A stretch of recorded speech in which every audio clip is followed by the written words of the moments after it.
दोस्तों साल लगा तोरन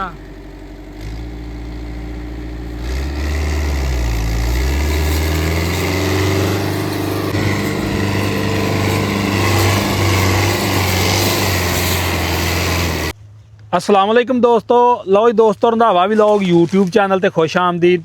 हाँ जी, उम्मीद करते तमाम दो ठीक ठाक होणगे। लो जी दोस्तों, पिछले साल वाला ट्रैक्टर न्यू होलैंड 850 जिहदियां वीडियो बड़ियां वायरल होईयां सी और खेत दे विचों गन्ना कढ़दा सी। तकरीबन इस ट्रैक्टर ने कोई 40-45 फेरे लाए पिछले साल और ऐरका भी जो सीजन चलिया वा एक कमाद कढ़ के खड़ रहा वा। दे सकते इधर रकबा सारा वाया वा।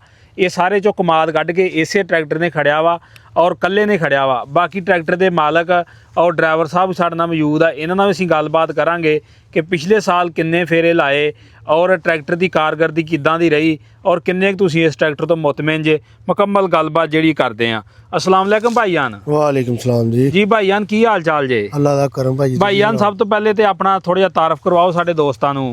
मेरा नाम है जी साजिद अली, कौम गुज्जर। सही।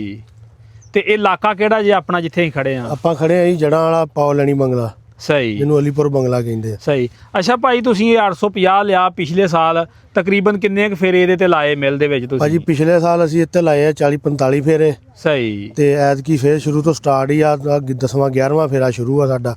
सही। ਹਾਂਜੀ। अच्छा भाई, ये गुज्जर बरादरी ज़्यादा 850 ही क्यों लैन रही है, की वजह? तकरीबन कोई 10वां 12वां ट्रैक्टर मैं दे लिया ਜਿਹੜਾ ਗੁੱਜਰ ਬਰਾਦਰੀ ਦੇ ਕੋਲ ਹੀ 850। ਭਾਜੀ ਗੁੱਜਰ ਝੋਟਾ ਰੱਖਣ ਦੇ ਸ਼ੌਕੀਨ ਹੁੰਦੇ ਆ, ਝੋਟਾ ਟਰੈਕਟਰ ਆ ਸਹੀ, ਉਹਦਾ ਕਰਕੇ 850 ਹੀ ਅਸੀਂ ਲਿਆ ਵਾ। ਸਹੀ। ਤੇ ਪੂਰਾ ਝੋਟਾ ਵਾ ਭਾਈ? ਪੂਰਾ ਝੋਟਾ ਭਾਜੀ। ਸਹੀ। ਤੇ ਭਾਈ ਆ ਜਦੋਂ ਤੁਸੀਂ ਕਮਾਦ ਕੱਢ ਕੇ ਖੜਦੇ, ਕਦੀ ਕੋਈ ਟਰੈਕਟਰ ਹੋਰ ਨਾਲ ਲਾਉਣ ਦੀ ਜ਼ਰੂਰਤ ਭਾਜੀ ਪਈ? ਅੱਲਾ ਦਾ ਇੰਨਾ ਕੁ ਸ਼ੁਕਰ ਆ, ਨਾ ਪਿਛਲੇ ਸਾਲ ਜ਼ਰੂਰਤ ਪਈ ਆ ਨਾ ਇਸ ਸਾਲ ਜ਼ਰੂਰਤ ਪਈ ਆ। ਸਹੀ ਸਹੀ। ਹਾਂਜੀ। ਤੇ ਬਾਕੀ ਭਾਈ ਟਰੈਕਟਰ ਤੇ ਮੁਤਮਿਨ ਜੇ ਪੂਰੇ? ਭਾਜੀ ਪੂਰੇ ਮੁਤਮਿਨ ਹੈਗੇ ਆ। ਆ ਲੋਕੀ ਦੱਸਦੇ ਆ ਸਾਡਾ ਟਰੈਕਟਰ ਜਿਹੜਾ ਇੱਥੋਂ ਲੀਕ ਕਰ ਗਿਆ, ਇੱਥੋਂ ਲੀਕ ਕਰ ਗਿਆ। ਆ ਸਾਨੂੰ ਤੇ ਸਮਝ ਨਹੀਂ ਆਉਂਦੀ ਕਿੱਥੋਂ ਲੀਕ ਕਰ ਗਿਆ। ਅੱਲਾ ਦਾ ਸ਼ੁਕਰ ਆ, ਪਿਛਲੇ ਸਾਲ ਵੀ ਇੱਥੇ ਗੰਨਾ ਢੋਇਆ, ਐਤਕੀ ਵੀ ਢੋ ਰਹੇ ਆ, ਰੂਟੇ ਵੀ ਮਾਰ ਰਹੇ, ਡਿਸਕਾਂ ਵੀ ਮਾਰ ਰਹੇ ਆ। ਇੱਕ ਦਿਨ ਵੀ ਕਿਤੋਂ ਲੀਕੇਜ ਨਹੀਂ ਕੱਢੀ ਟਰੈਕਟਰ ਨੇ। ਸਹੀ। ਹਾਂਜੀ। ਹਾਲਾਂਕਿ ਭਾਈ ਤੁਸੀਂ ਵਾਹੁੰਦੇ ਵੀ ਬੜਾ ਇਹਨੂੰ ਫੰਡ ਕੇ ਜਾਂ ਤੁਹਾਡਾ ਡਰਾਈਵਰ ਬੜਾ ਤਿੱਖਾ ਵਾ? ਬਹੁਤ ਤਿੱਖਾ ਜੀ, ਬਹੁਤ ਫੰਡਦਾ ਜੀ। ਸਹੀ ਸਹੀ ਸਹੀ। ਹਾਂਜੀ। ਤੇ ਅੱਛਾ ਭਾਈ, ਜਿਹੜਾ ਇਹਦੇ ਨਾਲ ਸਮਾਨ ਵਗੈਰਾ ਆਇਆ ਸੀ ਉਹ ਛੱਤ ਤੇ ਤੁਹਾਡੀ ਉਹ ਜਾਂ ਸਪੋਰਟਾਂ ਭਾਈ ਲਾਈਆਂ ਨੇ? ਛੱਤ ਜਿਹੜੀ ਥੋੜੀ ਕਮਜ਼ੋਰ ਸੀ, ਉਹਦਾ ਸਪੋਰਟਾਂ ਅਸੀਂ ਲਵਾ ਲਈਆਂ ਵਾ। ਹਾਂਜੀ। ਤੇ ਹੁੱਕ ਜਿਹੜੀ ਕਮਜ਼ੋਰ ਸੀਗੀ ਉਹ ਅਸੀਂ ਚੇਂਜ ਕਰਾ ਲਈ ਆ। ਸਹੀ। ਹੁੱਕ ਅਸੀਂ ਆਪਣੀ ਦੁਬਾਰਾ ਨਵੀਂ ਲਵਾ ਲਈ ਸੀ।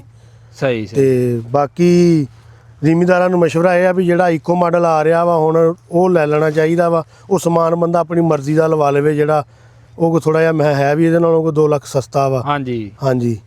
ਤੇ 2 ਲੱਖ ਭਾਈ ਸਸਤਾ ਵਾ, ਤੇ ਲੱਖ ਦੇ ਵਿੱਚ ਲੱਖ 1.5 ਲੱਖ ਚੰਗਾ ਸਮਾਨ ਲੱਗ ਜਾਂਦਾ। ਸਹੀ ਭਾਈ। ਤੇ ਬਾਕੀ ਭਾਈ ਡਰਾਈਵਰ ਦੇ ਨਾਲ ਵੀ ਕਰਵਾਓ ਹਾਂ ਗੱਲਬਾਤ, ਇਹਨਾਂ ਨਾਲ ਵੀ ਗੱਲਬਾਤ ਕਰਦੇ ਆ ਕਿ ਟਰੈਕਟਰ ਚਾਸ ਕਰਾ ਰਿਹਾ ਕਿ ਨਹੀਂ।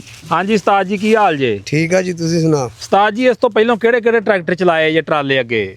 ਰੂਸੀ ਵੀ ਚਲਾਇਆ, 640 ਵੀ, ਫੀਏਟ ਵੀ, ਗਾਜ਼ੀ ਵੀ, 60 ਵੀ, 85 ਵੀ ਜੀ, ਸਹੀ ਸਾਰੇ ਚਲਾਇਆ। ਅੱਛਾ। ਇਹ 85 ਨੂੰ ਡਾਡਾ ਜੀ, 85 ਮੋੜ ਤੇ ਆ ਕੇ ਰੁਕ ਜਾਂਦਾ। ਸਹੀ। ਹਾਂਜੀ। ਸਹੀ। ਇਹ ਡਾਡਾ ਜੀ 85 ਸਹੀ। ਤੇ ਅੱਛਾ ਉਸਤਾਦ, ਵੱਧ ਤੋਂ ਵੱਧ ਕਿੰਨਾ ਗੰਨਾ ਵੱਢ ਚੋਂ ਪਾ ਕੇ ਕੱਲੇ ਟਰੈਕਟਰ ਨੇ ਹੁਣ ਤੱਕ ਕੱਢਿਆ ਵਾ? ਇਹ ਹਾਲਾਂਕਿ ਖੇਤ ਵੀ ਹੈ ਤੁਹਾਡੇ ਸਾਹਮਣੇ ਆ, ਵੇਖ ਲਓ ਗਿੱਲੇ ਆ। ਹਾਂਜੀ। ਮੋੜ ਵੀ 400-500 ਮਾਣ ਇਕੱਲਾ ਇੱਥੋਂ ਕੱਢਦਾ ਪਿਆ ਸੀ, ਦੌੜ ਨਹੀਂ ਕਰਦੇ ਆ। ਸਹੀ। ਇਕੱਲੇ ਵਿੱਚੋਂ ਕਢਾਣਾ, ਕਿਦੋਂ ਵੀ ਲੱਦਿਆ ਹੋਇਆ ਇਕੱਲੇ ਹੀ ਕੱਢਦਾ ਤੇ ਪਿਆ ਜੀ। ਪਿਛਲੇ ਸਾਲ ਵੱਧ ਤੋਂ ਵੱਧ ਕਿੰਨਾ ਗੰਨਾ ਇਹਨੇ ਲੱਦ ਕੇ ਕੱਢਿਆ ਕੱਲੇ ਨੇ? ਪਿਛਲੇ ਸਾਲ 700 ਮਾਣ ਕੱਢਦਾ ਰਿਹਾ, 750 700 ਜੀ। ਸਹੀ। ਹਾਂਜੀ। ਤੇ ਕਿੰਨੇ ਕੁ ਫੇਰੇ ਲੱਗੇ ਸੀ ਪਿਛਲੇ ਸਾਲ? ਪਿਛਲੇ ਸਾਲ ਲੱਗ ਗਏ 45 ਇੱਕ ਫੇਰੇ। ਸਹੀ ਸਹੀ। ਤੇ ਬਿਲਕੁਲ A1 ਚੱਲਦਾ ਇਹ ਵਨ ਸੋਹਣਾ ਮਾਸ਼ਾਅੱਲਾ, ਸਾਨੂੰ ਕੋਈ ਪਰੇਸ਼ਾਨੀ ਨਹੀਂ। ਬ੍ਰੇਕਾਂ ਸ਼ਰੇਕਾਂ ਲਓ ਸਾਰਾ ਕੁਝ ਜੀ ਉਹ ਜੈਨੂਇਨ ਹਰ ਸ਼ਾਲੀ ਜੀ ਟੋਟਲ ਆ। ਸਹੀ ਸਹੀ ਸਹੀ। ਬਾਕੀ ਲੋ ਜੀ ਦੋਸਤੋ, ਗੰਨੇ ਦੀ ਲੋਡਿੰਗ ਹੋ ਰਹੀ ਆ, ਦੇਖ ਸਕਦੇ ਜੇ। ਤੇ ਇਹ ਫੱਟਾ 20 ਫੁੱਟਾ ਜੇ ਮਗਰ? 20 ਫੁੱਟਾ ਜੀ, 20 ਫੁੱਟਾ ਜੀ। ਸਹੀ, 20 ਫੁੱਟਾ ਫੱਟਾ ਜੇ। ਤੇ ਗੰਨੇ ਦੀ ਲੋਡਿੰਗ ਹੋ ਰਹੀ ਆ। ਬਾਕੀ ਆ ਗੰਨਾ ਰਹਿੰਦਾ ਵਾ ਤਕਰੀਬਨ 5-6 ਪੈਲੀਆਂ ਦਾ ਅੱਜ ਵੱਢ ਆ। ਤੇ ਵੱਢ ਵੀ ਅੱਜ ਗਿੱਲਾ ਵਾ, ਬਿਲਕੁਲ ਜ਼ਮੀਨ ਥੱਲਿਓਂ ਪਿਲ ਕਰਨ ਡਈ ਆ। ਤੇ ਉਮੀਦ ਆ ਕਿ ਟਰੈਕਟਰ ਪੂਰੀ ਚਾਸ ਕਰਾਏਗਾ। ਬਾਕੀ ਇਹ ਗੰਨਾ ਲੋਡ ਹੁੰਦਾ ਵਾ, ਕੱਢਦੇ ਆ ਤੇ ਫਿਰ ਦੋਸਤਾਂ ਨਾਲ ਵੀਡੀਓ ਸ਼ੇਅਰ ਕਰਦੇ ਆ। ਲਓ ਜੀ ਦੋਸਤੋ, ਬਾਕੀ ਮੈਂ ਹੁਣ ਤੁਹਾਨੂੰ ਟਰੈਕਟਰ ਨਜ਼ਦੀਕ ਤੋਂ ਜਾ ਕੇ ਚੈੱਕ ਕਰਾ ਦਿੰਦਾ ਵਾ। ਔਰ ਇਹ ਟਰੈਕਟਰ ਮਾਸ਼ਾਅੱਲਾ ਬਿਲਕੁਲ ਸੁੱਕਾ ਪੀਡਾ ਵਾ, ਕਿਤੇੋਂ ਕੋਈ ਲੀਕੇਜ ਸ਼ੀਕੇਜ ਨਹੀਂ ਆਇਆ। ਦੇਖ ਸਕਦੇ ਜੇ ਅਕਸਰ ਇੱਥੋਂ ਪੰਪਾਂ ਤੋਂ ਉਰਿਓਂ ਪਰਿਓਂ ਲੀਕੇਜ ਹੁੰਦੀ ਆ, ਬਰਹਲ ਇਸ ਟਰੈਕਟਰ ਨੂੰ ਹਜੇ ਤੱਕ ਕੋਈ ਲੀਕੇਜ ਸ਼ੀਕੇਜ ਨਹੀਂ ਆਈ। ਔਰ ਇਹ ਟਰੈਕਟਰ ਨਾਲ ਮਾਂਜਿਆ ਵੀ ਬਹੁਤ ਆ, ਵਾਹੁਣ ਆਂਗ ਵਾਇਆ ਵਾ, ਜਿਵੇਂ ਸੰਡਾ ਕੁੱਟ ਕੇ ਵਾਹੀਦਾ ਨਾ ਉਂਝ ਇਹਨਾਂ ਕੁੱਟ ਕੇ ਇਹਨੂੰ ਵਾਇਆ ਵਾ। ਮੈਂ ਪਿਛਲੇ ਸਾਲ ਵੀ ਦੇਖਦਾ ਰਿਹਾ, ਇਹਦੀਆਂ ਵੀਡੀਓ ਬਣਾਉਂਦੇ ਰਹੇ ਆ। ਔਰ ਇਸ ਸਾਈਡ ਤੋਂ ਵੀ ਦੇਖ ਸਕਦੇ ਜੇ। ਮੇਰਾ ਨਹੀਂ ਖਿਆਲ ਕਿ ਕੋਈ 850 ਟਰਾਲੇ ਦੇ ਅੱਗੇ ਇੰਨਾ ਚੱਲਿਆ ਹੋਊ ਜਿੰਨਾ ਇਹ ਟਰੈਕਟਰ ਚੱਲਿਆ ਵਾ, ਕਿਉਂਕਿ ਪਿਛਲੇ ਸਾਲ ਵੀ ਇਹਨਾਂ ਦੇ ਤਕਰੀਬਨ ਕੋਈ 20 ਤੋਂ 25 ਏਕੜ ਸੀ ਸਾਰੇ ਇਹਨਾਂ ਨੇ ਜਿਹੜੇ ਇਹਦੇ ਨਾਲ 850 ਨੇ ਗੰਨਾ ਢੋਇਆ।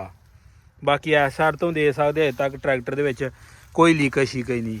ਬਾਕੀ ਆ ਸਟੀਕਰ ਇੱਕ ਜਿਹੜਾ ਵਾ ਇਹ ਥੋੜ੍ਹਾ ਜਿਹਾ ਡੈਮੇਜ ਹੋਇਆ ਵਾ, ਤੇ ਕੰਪਨੀ ਨੂੰ ਮੈਂ ਕਹਿਣਾ ਚਾਹਾਂਗਾ ਕਿ ਸਟੂਕਰਾਂ 'ਤੇ ਥੋੜ੍ਹੀ ਜਿਹੀ ਤਵੱਜੋ ਦੇਣ, ਕਿਉਂਕਿ ਐਡਾ ਵੱਡਾ ਟਰੈਕਟਰ ਬਣਾ ਕੇ ਤੇ ਇਹ ਨਿੱਕੀਆਂ ਜਦੋਂ ਖਾਮੀਆਂ ਰਹਿ ਜਾਂਦੀਆਂ ਨਾ ਫਿਰ ਲੋਕਾਂ ਨੂੰ ਮੌਕਾ ਮਿਲ ਜਾਂਦਾ ਗੱਲ ਕਰਨ ਦਾ, ਤਨਕੀਦ ਕਰਨ ਦਾ। ਬਾਕੀ ਆ ਜਿਹੜਾ ਸਮਾਨ ਆ ਇਹਦਾ ਤੇ ਹੁਣ ਰੌਲਾ ਹੀ ਮੁੱਕ ਗਿਆ ਨਾ, ਸਮਾਨ ਵਾਲੀ ਤੇ ਕਹਾਣੀ ਖਤਮ ਹੋ ਗਈ। ਅੱਗੇ ਇਹਦੇ ਵੀ ਲਾਮੇ ਦਿੰਦੇ ਸੀ ਲੋਕ ਸਾਨੂੰ। ਬਾਕੀ ਭਾਈ ਹੁਣ ਆਪਣੀ ਮਰਜ਼ੀ ਦੀ ਛੱਤ ਲਾਓ, ਇਕੋ ਮਾਡਲ ਲੈ ਕੇ ਆ ਦਿੰਦੇ ਆ ਟਾਇਰ ਦੇਖ ਸਕਦੇ ਕਿੰਨੇ ਘਸਾ ਗਿਆ ਵਾ। ਬਾਕੀ ਹੁੱਕ ਵੀ ਇਹਨਾਂ ਨੇ ਚੇਂਜ ਕਰਾ ਦਿੱਤੀ ਜੀ, ਆ ਦੇਖ ਸਕਦੇ ਤੁਸੀਂ। ਬਾਕੀ ਬੈਕ ਸਾਈਡ ਤੋਂ ਦੇਖ ਲਓ ਕੋਈ ਲੀਕੇਜ ਸ਼ੀਕੇਜ ਨਹੀਂ, ਕੋਈ ਮਸਲਾ ਮਸਾਇਲ ਨਹੀਂ ਹਲੇ ਤੱਕ ਆਇਆ ਇਹਦੇ ਵਿੱਚ। ਦੋਸਤੋ ਸਾਲ ਲੱਗਾ ਤੋਰਨ